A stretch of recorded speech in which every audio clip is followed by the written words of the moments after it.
Hip hip hurray! Champions trophy గెలిచేసాం. ఎప్పటి నుంచో ఉన్న దెబ్బకి దెబ్బ కొట్టాలనుకున్నాం, కొట్టాం. గతంలో ఇదే దుబాయ్ పిచ్ మీద వాళ్ళు మనల్ని ఓడించారు. ఇప్పుడు అదే దుబాయ్ పిచ్ మీద న్యూజిలాండ్ని ఓడించి మనం ఛాంపియన్స్ ట్రోఫీని గెలిచేసాం. ఒక్క మ్యాచ్ కూడా ఓడిపోకుండా ఖచ్చితంగా ప్రతి మ్యాచ్ గెలుచుకుంటూ వచ్చి ఈరోజు విన్నర్స్గా నిలబడ్డాం.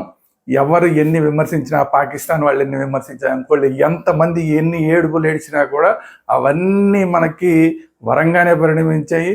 అన్నీ కలిసి ఈరోజు మనం గెలిచేసాం. కాకపోతే ఏంటంటే కొద్దిగా టెన్షన్ పెట్టి గెలిపించారు. మనం ముందే అనుకున్నట్టు కీమ్యాన్ ఎవరైతే ఉండాలి, రోహిత్ శర్మ ఖచ్చితంగా నిలబడితే మనం గెలుస్తామని నేను ఇంతకుముందు చెప్పడం జరిగింది. ఈరోజు రోహిత్ శర్మ నిలబడి 70 పైన పరుగులు చేయబట్టి ఈరోజు మనం గెలవడం జరిగింది. మధ్యలో కొంచెం చిన్న చిన్న టెన్షన్లు వచ్చినా కూడా అద్భుతంగా మనం గెలిచేసాం. అన్సంగ్ హీరోలు శ్రేయస్ అయ్యర్, అలాగే హార్దిక్ పాండ్యా, కేఎల్ రాహుల్ ముగ్గురు కూడా ప్రతి మ్యాచ్ గెలిపించుకుంటూ వస్తున్నారు. కానీ వాళ్ళ గురించి అంత రావట్లేదు. విరాట్ కోహ్లీ అంటున్నారు, రోహిత్ శర్మ అంటున్నారు. కానీ ఈ ముగ్గురు ప్రతి మ్యాచ్లోనూ వాళ్ళ పాత్రని హీరోలు నిర్వహించారు. చేజింగ్లో ప్రత్యేకించి వాళ్ళు నిర్వహించడం వల్లే ఇంత ముందు మ్యాచ్లు గెలిచాం. ఈరోజు మ్యాచ్ కూడా వాళ్ళ ముగ్గురు వల్ల గెలిచాం. అది కాకుండా బౌలింగ్లో వరుణ్ చక్రవర్తి ఏదైతే కీ రోల్ పోషిస్తాడనుకున్నామో ఆ కీ రోల్ పోషించాడు. మనకు కావాల్సిన టైంలో బ్రేక్లు ఇచ్చాడు. అలాగే ఈ మ్యాచ్లో కుల్దీప్ని ఉంచాలా తీసేయాలా అని రకరకాలుగా మాట్లాడుకున్నారు. చివరికి ఏమాత్రం విన్నింగ్ కాంబినేషన్ చెడిపోకుండా అదే కుల్దీప్ తోటి మనం ముందుకెళ్ళడం జరిగింది, ఫైనల్ ఆడడం జరిగింది. అదే కుల్దీప్ అద్భుతమైన బౌలింగ్ వేసి మంచి వికెట్లు, కరెక్ట్ మనకు కావాల్సిన టైంలో మంచి వికెట్లు, బిగ్ వికెట్స్ అన్ని తీయడం జరిగింది. ఓవరాల్గా సూపర్ పెర్ఫార్మెన్స్. అందరు కలివిడిగా మొత్తం టీం అంతా కలిసి గెలవడం వల్ల ఈరోజు మనం ఛాంపియన్స్ ట్రోఫీ గెలిచి మళ్ళీ ఇంకోసారి ఛాంపియన్స్ అనిపించుకున్నాం. ఇది ఎలా జరిగింది ఏంటి అనేది పూర్తిగా మాట్లాడుకునే ముందు దిస్ ఈస్ త్వరగా శ్రీరామ్. మన ఛానల్ వేదాంత ఛానల్ని రెగ్యులర్గా ఫాలో అవుతుండండి, సబ్స్క్రైబ్ చేసుకోండి. ఎందుకంటే కంటిన్యూస్గా ఛాంపియన్స్ ట్రోఫీ మీద మనం అన్నీ కూడా రివ్యూలు ఇచ్చుకుంటూ వచ్చాం. అట్ ది సేమ్ టైం ఈరోజు ఛాంపియన్స్ ట్రోఫీ అయిపోయింది. దీని మీద ఉత్సవాల గురించి మళ్ళీ మాట్లాడుకుందాం. ఆ తర్వాత రేపటి నుంచి కూడా ఐపీఎల్ మొత్తం ప్రతి టీం గురించి కూడా మాట్లాడుకుందాం. ఐపీఎల్ రివ్యూలు కూడా మనం ఇచ్చుకుంటూ వద్దాం. అందువల్ల క్రికెట్ ఫ్యాన్స్ అందరూ కూడా వేదాంత ఛానల్ని ఇమ్మీడియట్గా సబ్స్క్రైబ్ చేసుకోండి. Thank you very much. Rohit Sharma ఎప్పటిలాగే అలవాటు ప్రకారం టాస్ ఓడిపోయాడు. కంటిన్యూస్గా 12వ టాస్ ఓడిపోయి మ్యాచ్లు మాత్రం గెలుస్తున్నాడు. టాస్లు ఓడిపోతున్నాడు, మ్యాచ్లు గెలుస్తున్నాడు. మ్యాచ్లు గెలుస్తున్నప్పుడు ఎన్నిసార్లు టాస్లు ఓడిపోతే ఉంది. 12వ రికార్డు టాస్ ఓడిపోయాడు, కానీ మ్యాచ్ మాత్రం గెలిచాడు. రోహిత్ శర్మ కెరీర్లో 2వ ఐసీసీ ట్రోఫీ వచ్చింది. మన T20 వరల్డ్ కప్, ఇప్పుడు ఛాంపియన్స్ ట్రోఫీ 2 వచ్చినాయి. సరే, ఎనీవే టాస్ ఓడిపోయినా కూడా టాస్ గెలిచి న్యూజిలాండ్ బ్యాటింగ్ తీసుకుంది. బ్యాటింగ్ తీసుకుని చాలా పెద్ద స్కోర్ కొడదాం. ఎందుకంటే ఆ పిచ్చిని ముందు చూసిన క్యూరేటర్లు కానీ, మన కామెంటేటర్ కానీ, చూసిన వాళ్ళు స్పెషలిస్టులు అందరూ చెప్పింది ఏంటంటే ఖచ్చితంగా బ్యాటింగ్ తీసుకోవాలి ఇలాంటి పిచ్ మీద అని చెప్పారు. సో దాన్నే ఫాలో అయినట్టున్నారు. వాళ్ళు ఫస్ట్ బ్యాటింగే తీసుకున్నారు న్యూజిలాండ్ వాళ్ళు బ్యాటింగ్ తీసుకున్నారు, కానీ గెలుపు మాత్రం మందే అయింది. ఎనీవే మన వాళ్ళు చాలా చాలా బౌలింగ్, కట్టుదిట్టమైన బౌలింగ్ అంటే ఎలా ఉంటుందనేది చూపించారు. ఒక్క మహమ్మద్ షమీ పెద్ద గొప్పగా వేసాడని చెప్పలేం, కానీ స్పిన్నర్లు మాత్రం చాలా చాలా బాగా, చాలా కంటైన్ చేస్తూ అనుకున్న దానికన్నా బాగా కావాల్సిన టైంలో కావాల్సిన మనకి బ్రేకప్లు ఇస్తూ వరుణ్ చక్రవర్తి కానీ, కుల్దీప్ కానీ, జడేజా కానీ, అక్షర్ పటేల్ కానీ నలుగురు స్పిన్నర్లతో ఆడినందుకు నలుగురు స్పిన్నర్లు కూడా ఎంత కంటైన్ చేశారంటే wicket to wicket, wicket to wicket bowling చేసి ఏమాత్రం వాళ్ళు కొట్టడానికి అవకాశం ఇవ్వకుండా కేవలం 251కి కంటైన్ చేశారు. కాబట్టి ఈరోజు ఇంత మనం గెలవగలిగాం. అదే 280 అయితే ఇంకా టెన్షన్ అయిపోయింది. ఎందుకంటే ఈ 250నే చాలా టెన్షన్ చేశారు మన వాళ్ళు. మధ్య మధ్యలో కొన్ని వికెట్లు పడేశారు. దాని గురించి మళ్ళీ మాట్లాడదాం. న్యూజిలాండ్ వాళ్ళు కేవలం గట్టిగా ఆడింది ఎవరంటే ఫస్ట్ సచిన్ రవీంద్ర బాగానే ఆడాడు. అనుకోకుండా బ్రేస్వెల్ బ్రహ్మాండంగా ఆడేశాడు. మిచ్చెల్ ఇవాళ సూపర్గా ఆడేశాడు. లాస్ట్ టైం ఒకసారి మనం ఓడిపోయినప్పుడు కూడా మిచ్చెల్ సెంచరీ చేసినట్టున్నాడు. ఈసారి కూడా అలా చేస్తాడేమో, ఏంటి మన నుంచి మ్యాచ్ దూరం చేస్తాడేమో అనుకున్నాం. కానీ మన బౌలర్లు కట్టుదిట్టంగా బౌలింగ్ చేయడం వల్ల పూర్తిగా కంటైన్ చేయగలిగాం. మిచ్చెల్ బాగా ఆడినా కూడా, లేదంటే బ్రేస్వెల్ బాగా ఆడినా కూడా లేదా రచిన్ రవీంద్ర బాగా ఆడినా కూడా 251కే మనం పరిమితం చేయగలిగాం. కాకపోతే ఏంటంటే ఇందులో ఇంత సంతోషంగా మాట్లాడుకుంటున్న టైంలో కూడా మనం చెప్పుకోవాల్సింది ఏంటంటే 3 కీలకమైన క్యాచ్లు వదిలేసాం. ఒకటి రిటర్న్ క్యాచ్, మొహమ్మద్ షమీకి రిటర్న్ క్యాచ్ కొంచెం కష్టమైన క్యాచ్. అది రెడీగా ఉండటం అనేది కష్టం, ఎందుకంటే ఫాలో త్రూలో ఉన్నప్పుడు ఆ రిటర్న్ క్యాచ్ పడడం కొంచెం కష్టం, అందులో ఫాస్ట్ బౌలర్లకి మరీ కష్టం. సో ఆ కష్టమైన క్యాచ్ని ఒకటి మొహమ్మద్ షమీ వదిలేశాడు. తర్వాత ఒక ఈజీ క్యాచ్ని లాంగ్ ఆన్లో శ్రేయస్ అయ్యర్ వదిలేశాడు. ఈ 2 కూడా రచిన్ రవీంద్ర. తర్వాత ఇంకొక క్యాచ్ని ఎవరు శుభ్మన్ గిల్ వదిలేశాడు. శుభ్మన్ గిల్ వదిలేసింది కూడా చాలా ఈజీ క్యాచ్. అది ఎందుకు మరి ఎలాగ వదిలేశాడు అనేది రెగ్యులర్గా అయితే బాగా పడతాడు, కానీ అది వదిలేశాడు. అది ఎవరిదంటే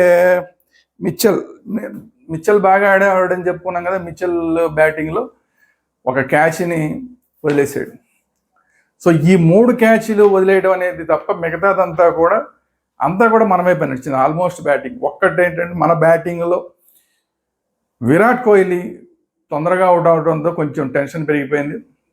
కానీ విరాట్ కోహ్లీ, రోహిత్ శర్మ ఇద్దరు బిగ్ మ్యాచ్ విన్నర్స్. ఎలాగో అంటే ఇవాళ చూపించారు. ఎందుకంటే ఈరోజు విరాట్ కోహ్లీ ఆడకపోవచ్చు, కానీ ఫైనల్కి రావడానికి విరాట్ కోహ్లీ చేసిన సెంచరీ కానీ ఆ తర్వాత చేసిన పెద్ద ఇన్నింగ్స్ కానీ ఆ 2 ఎంత ఉపయోగపడినాయో తెలుసు. అట్ ది సేమ్ టైం ఈరోజు విరాట్ కోహ్లీ తొందరగా అవుట్ అయినా కూడా రోహిత్ శర్మ, నిన్న కూడా నేను చెప్పాను రోహిత్ శర్మ ఆడితే కనుక మనం గెలుస్తాం, బ్రహ్మాండంగా ఆడితే మనం గెలుస్తాం అని చెప్పి ఈరోజు కూడా 76 కొట్టాడు. సో అందుకే వీళ్ళు మ్యాచ్ విన్నర్స్ అయ్యారు. ఊరికే అవ్వలేదు, ఊరికే అందరూ ఏదో ఊరికే రోహిత్ శర్మ రిటైర్ అయిపోవాలి, విరాట్ కోహ్లీ రిటైర్ అయిపోవాలి మాట్లాడితే కాదు. వీళ్ళంతా బిగ్ మ్యాచ్ విన్నర్స్. వాళ్ళు లేకపోతే ఇండియా పరిస్థితి ఏంటి అనేది 1-2 సార్లు ఆలోచించుకోవాల్సిన పరిస్థితి. సో మళ్ళీ ఒకసారి వీళ్ళు బిగ్ మ్యాచ్ విన్నర్స్ అని రోకోర్ ఇద్దరు కూడా నిరూపించుకున్నారు. రోహిత్ శర్మ, విరాట్ కోహ్లీ ఇద్దరు నిరూపించుకున్నారు. రోహిత్ శర్మ బిగ్ మ్యాచ్ ఇవాళ 76 కొట్టడం వల్ల మనం ఈజీగా గెలిచాం. ఇందాకే మనం చెప్పినట్టు శ్రేయస్ అయ్యర్ కంటిన్యూస్గా అన్సంగ్ హీరో.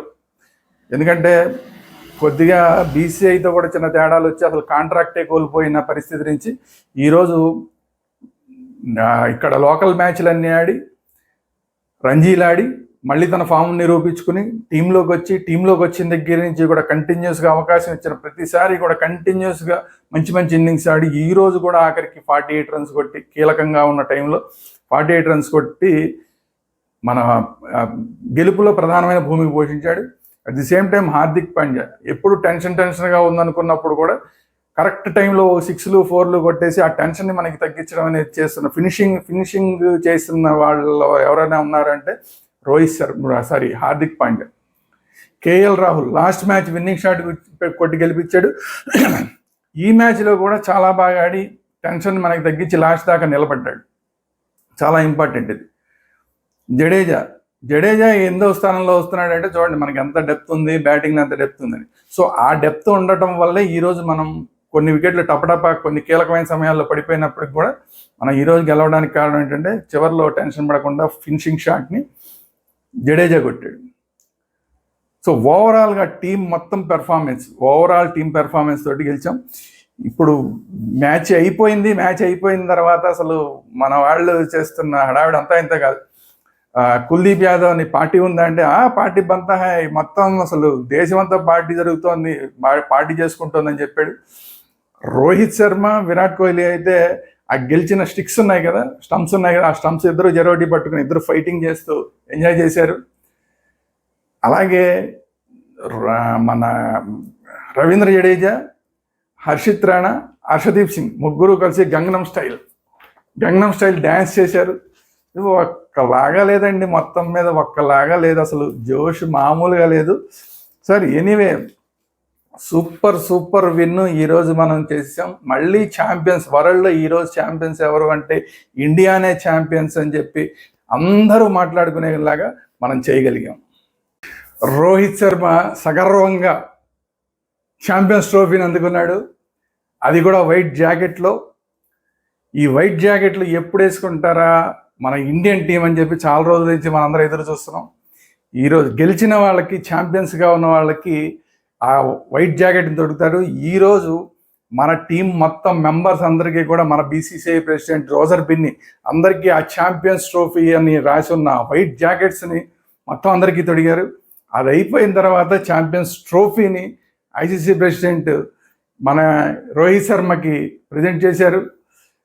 గర్వంగా రోహిత్ శర్మ దాన్ని లిఫ్ట్ చేశాడు. లిఫ్ట్ చేసి కుల్దీప్ యాదవ్కి ఇచ్చాడు. కుల్దీప్ యాదవ్ దాన్ని పట్టుకుని లిఫ్ట్ చేశాడు. ఓవరాల్గా అంతా హ్యాపీ ఎండింగ్. ఎన్నాళ్ళో టెన్షన్ పడ్డాం, ఛాంపియన్స్ ట్రోఫీ ఏమవుతుంది, ఎవరు ఎలా ఆడతారు, అరే రోహిత్ శర్మ ఫామ్లో లేడే, అరే విరాట్ కోహ్లీ ఫామ్లో లేడే, అది లేదు ఇది లేదు, రకరకాలు మాట్లాడుకున్నాం. ఛాంపియన్స్ ట్రోఫీ దగ్గరికి వస్తున్న కొద్దీ అందరూ ఒక్కొక్కళ్ళు ఫామ్లోకి వచ్చారు. ఛాంపియన్స్ ట్రోఫీ రాగానే ఇంకా అందరూ ఫామ్లోకి వచ్చేసారు. ఇవాళ అసలు మనం చూస్తే మన టీంలో ఫామ్లో లేని ప్లేయరే లేడు. అలాగైపోయింది. క్యాప్టెన్ దగ్గర నుంచి మొదలు పెడితే లాస్ట్ బ్యాట్స్మెన్ బౌలర్ దాకా కూడా, లాస్ట్ 11వ మెంబర్ దాకా కూడా అందరూ ఫామ్లో ఉన్నారు. ఇంత ఫామ్లో ఉన్న టీము ఛాంపియన్స్ ట్రోఫీని గెలవడం అనేది నాకు తెలిసి అసలు మన టీం చరిత్రలోనే ఇదే ఫస్ట్ టైం ఏమో. మన ఇండియన్ టీం చరిత్రలో ఇదే ఫస్ట్ టైం ఏమో. ఎందుకంటే ప్రతి టోర్నమెంట్కి ఎవరో కొంతమంది ఫామ్లో ఉంటారు, కొంతమంది ఫామ్లో ఉండరు, కొంతమంది బాగా ఆడతారు, కొంతమంది బాగా ఆడరు.